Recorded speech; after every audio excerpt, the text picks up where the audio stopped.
J'ai la chance d'être poussée en fait par ma mère pour faire des études. Aujourd'hui, je peux travailler sur le terrain. Aujourd'hui, je peux mobiliser des entreprises. Aujourd'hui, je peux mobiliser des fonds pour elles. Aujourd'hui, je peux me faire le porte-voix du coup de ces personnes sans voix.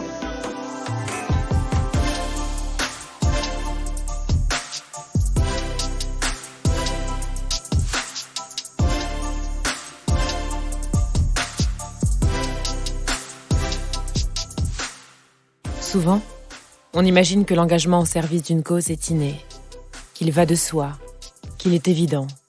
Les personnes que vous allez entendre ont toutes fondé une association qui soutient des femmes en situation de vulnérabilité. Pour certains, cet engagement arrive après un long cheminement.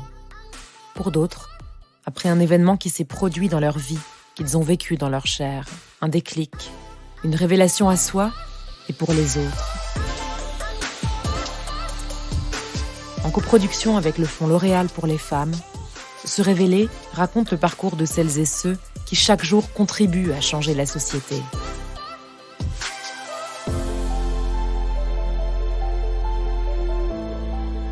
Rana Amra est la directrice de l'ONG Humanity Diaspo, qui lutte contre la précarité des femmes et des étudiantes sous toutes leurs formes, comme la précarité menstruelle, entre autres.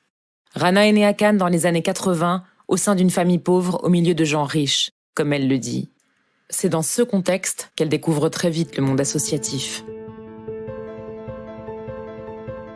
On était 5 frères et sœurs et ma maman du coup nous ramenait très souvent à la Croix-Rouge, Secours Populaire, bref, toutes ces associations qu'on connaît, notamment pour Noël, pour les cadeaux, mais aussi pour des vêtements. Donc très tôt, on a été accompagnés par ce type d'association et j'en ai gardé en fait un très très bon souvenir parce que quand on était sur place, en fait, on était vraiment considérés comme tout le monde. Oui, des fois les jouets étaient cassés, mais on nous racontait toujours une belle histoire et donc du coup on se sentait pas dévalorisé. En tout cas, moi, j'ai toujours gardé ce sentiment de considération des publics très précaires et je me suis toujours sentie redevable par rapport à ça.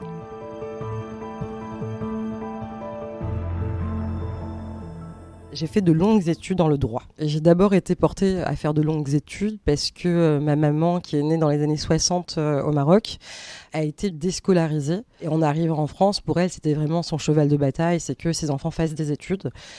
Évidemment, l'ascenseur social passait par les études. Et donc du coup, elle nous a vraiment énormément poussé, et encore plus les filles, en fait, en nous disant que de toute façon, c'était le seul moyen réel, en fait, de pouvoir s'émanciper, s'autonomiser, avoir un avenir. Quand je suis arrivée à Paris, très rapidement, j'ai intégré une association où j'étais écrivain public. Et dans ce cadre-là, énormément en fait, de personnes demandeuses d'asile en fait, commençaient à venir, qui étaient arabophones. Et qui en fait venait avec le dossier OFPRA et me demandait en fait de traduire le récit. L'histoire a commencé comme ça. J'ai été contactée par une personne à l'époque de France Terre d'Asile qui voulait absolument savoir qui était Rana, puisque tout le monde leur disait je vais remplir mon dossier OFPRA chez Rana, je vais remplir mon dossier OFPRA chez Rana.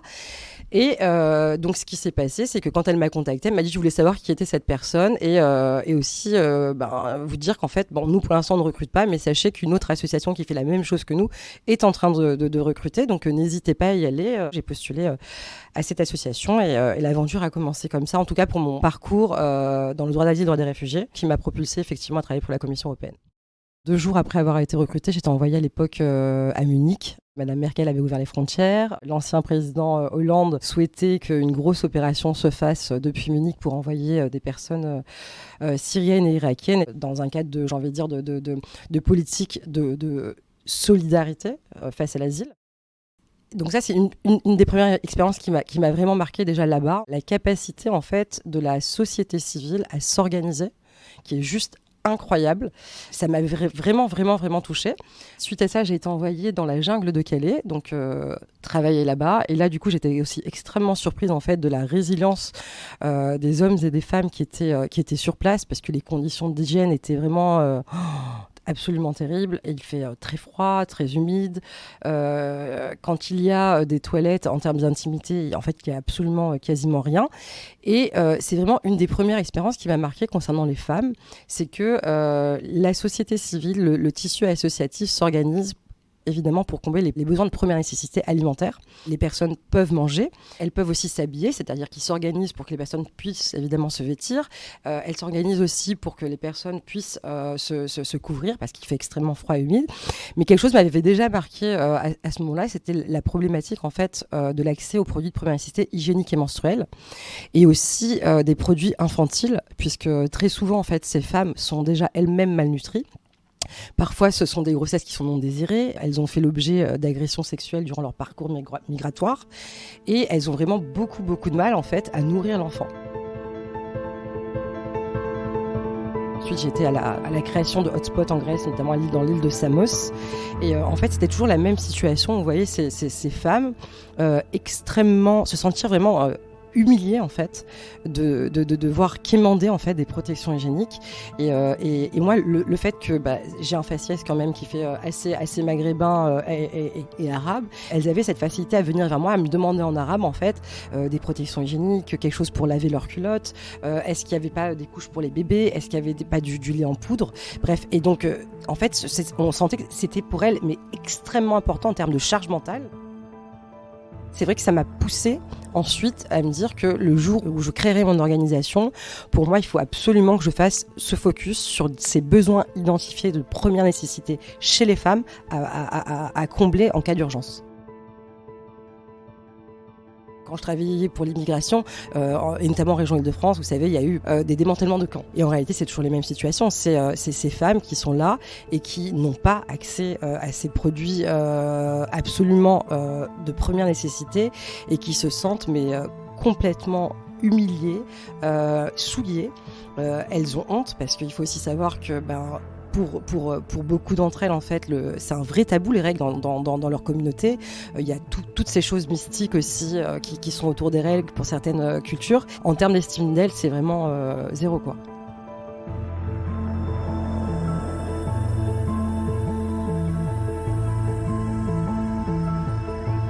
Ces besoins spécifiques des femmes n'étaient jamais la priorité. Et c'est ça qui est fou en fait. Mais les femmes, elles ont leurs règles tous les mois. Elles n'ont pas la possibilité de pouvoir se laver. Elles doivent partager des toilettes ou des latrines avec des hommes. C'est absolument terrible. Et ça m'a vraiment, vraiment, vraiment marqué. Et donc du coup, ce cheminement en fait de se dire il faut absolument faire en sorte de combler ces besoins de première nécessité pour faire en sorte en fait de diminuer la charge mentale de ces femmes qui sont en situation de très grande vulnérabilité et de précarité, qu'elles n'aient pas à réfléchir à savoir si avec le peu d'argent elles vont réussir à acheter du lait infantile, du shampoing, du gel douche. Faire diminuer cette charge mentale pour faire en sorte qu'elles puissent gagner en estime d'elles et en confiance en elles. Pour moi, c'était vraiment quelque chose d'extrêmement important.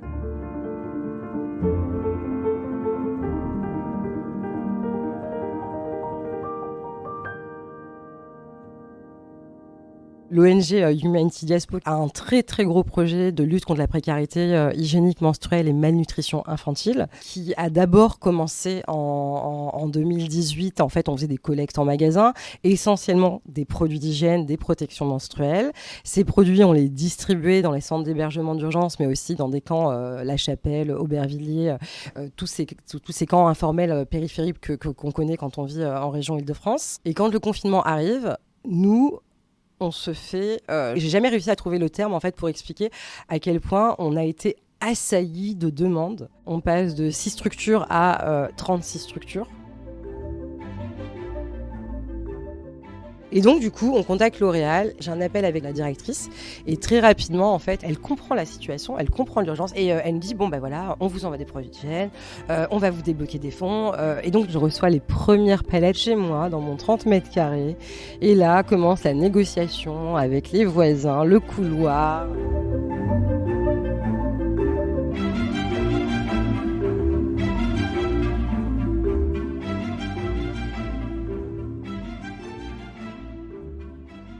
Humanity Diaspo, dans son ADN, il y a vraiment l'égalité femmes-hommes. Pour nous, c'est fondamental. Le slogan de l'ONG, c'est « L'empowerment au service de notre avenir commun ». Alors pourquoi ? L'avenir, on est d'accord qu'il est commun à tous. Et en fait, l'Humanity Diaspo, dans son ADN, il y a vraiment l'égalité femmes-hommes comme un levier, comme quelque chose qui va vous sortir la tête de l'eau. On parle évidemment d'autonomie, on parle d'émancipation. L'idée, c'est de se dire, on continue d'avancer. Il y a des structures qui accompagnent, on est tellement nombreuses, et beaucoup sont accompagnées par L'Oréal. Humanity Diaspo est une ONG humanitaire de développement tech for good et féministe. Donc, qu'est-ce que c'est que la tech for good ? En fait, c'est utiliser la puissance de la tech et du numérique pour maximiser son impact social et environnemental auprès de ses bénéficiaires et de l'environnement. L'ONG est Tech for Good. Donc, ça veut dire que quand l'ONG a été créée, elle a été pensée au même titre que le sujet du droit des femmes et l'égalité femmes-hommes. À chaque fois, on réfléchit à se dire, avant la mise en œuvre d'un projet, est-ce qu'il existe un outil tech, un outil numérique qui va pouvoir nous aider en fait, à être beaucoup plus efficient dans la mise en œuvre de notre projet. Donc là, on en est à notre 3e projet tech. Donc le projet Molly, c'est exactement Molly Urgence Précarité Femmes. Donc de quoi il s'agit ? Il s'agit du coup d'une web app qui lutte contre la précarité hygiénique, menstruelle et malnutrition infantile. Comme je vous l'évoquais tout à l'heure, au départ, on est sur 600 bénéficiaires. On a fait l'année dernière, à un moment donné, dans un mois, 27 000 bénéficiaires. Mais imaginez, c'est juste impensable. On s'est rendu compte très rapidement que parfois, en fait, on venait en doublon. Parfois, il y a des associations dans un quartier qui sont à 150 mètres, ne font pas l'objet de philanthropie parce qu'elles sont complètement anonymes du public. Et donc là, je leur dis, écoutez, moi, ce que je vous propose, c'est quand même de réfléchir à un projet qui nous permet de pouvoir identifier en temps réel où sont les personnes en situation de précarité, de pouvoir identifier leur genre. Est-ce qu'il s'agit de filles ? Est-ce qu'il s'agit de garçons ? Est-ce qu'il s'agit de maman ? Est-ce qu'il y a l'âge ? Est-ce que dans ces enfants, il y a une adolescente ? Est-ce qu'elle est menstruée ? Est-ce qu'il y a un bébé ? Quel âge a le bébé pour les couches, pour le lait, ce genre de choses ? Et d'identifier aussi, par ailleurs, et c'est très important, on ne l'a pas évoqué, toutes les entreprises en fait qui travaillent à fournir ces produits de première nécessité et qui, dans une logique d'anti-gaspi, de pouvoir dire écoutez, nous on est dans telle zone, on produit tel type de produit, est-ce qu'il y a des associations ? Oui, il y en a. Et donc du coup, ils utilisent l'application, ils se rendent compte qu'en fait, au niveau local, ils peuvent soutenir, aider ces personnes avec un système de géolocalisation. Quand on est une femme, on est résiliente parce qu'on fait l'objet de discrimination en permanence. Dans la rue, à l'école, sur nos choix, sur nos décisions qui sont tout le temps remises en cause. Donc ça, on l'a toujours en tête. On sait qu'on va de toute façon être critiqué. On est obligé de continuer d'avancer. En fait, les femmes sont résilientes parce qu'elles n'ont pas le choix que de l'être. Avoir en tête le fait que rien ne va être simple, qu'on va être confronté à des obstacles et qu'en fait, on n'a pas le choix que de se relever. On est obligé de se relever parce que derrière, on a un objectif. Et l'objectif, il est encore plus fort que nous. Il est plus important que nous. Il y a d'autres personnes qui sont dans des situations bien plus difficiles et compliquées que nous. J'ai la chance d'être poussée en fait par ma mère pour faire des études. Aujourd'hui, je peux travailler sur le terrain. Aujourd'hui, je peux mobiliser des entreprises. Aujourd'hui, je peux mobiliser des fonds pour elles. Aujourd'hui, je peux me faire le porte-voix du coup de ces personnes sans voix, qui sont vulnérables, qui parfois ne sont pas francophones, qui ne savent pas lire, qui ne savent pas écrire et qui souhaiteraient pouvoir vivre dans des conditions dignes en France. À un moment donné, on ne va pas se mentir, il est fondamental que ces femmes puissent avoir accès à ces produits, puissent se sentir en confiance si on couvre les besoins de première nécessité hygiénique, menstruelle et malnutrition infantile. De ces personnes qui sont en situation de très grande précarité et de vulnérabilité, le peu d'argent qu'elles ont, elles vont enfin l'utiliser pour faire ce qu'elles souhaitent faire et non pas avoir à toujours réfléchir. Je dois acheter à manger à mon gamin, mais j'ai pas les moyens. Du coup, je vais pas manger moi aujourd'hui. Je vais acheter les couches, mais j'ai pas. Enfin, toutes ces choses-là et de se dire, du coup, si la charge mentale diminue, on rentre dans un parcours en réalité dans lequel on se dit, ok, on sait que pendant 1 an, pendant 6 mois ou 1 an, on va leur donner à cette structure ces produits d'hygiène. C'est le temps de pause en fait pour ces femmes, pour qu'elles puissent elles-mêmes reprendre confiance en elles, une estime d'elles, prendre soin d'elles.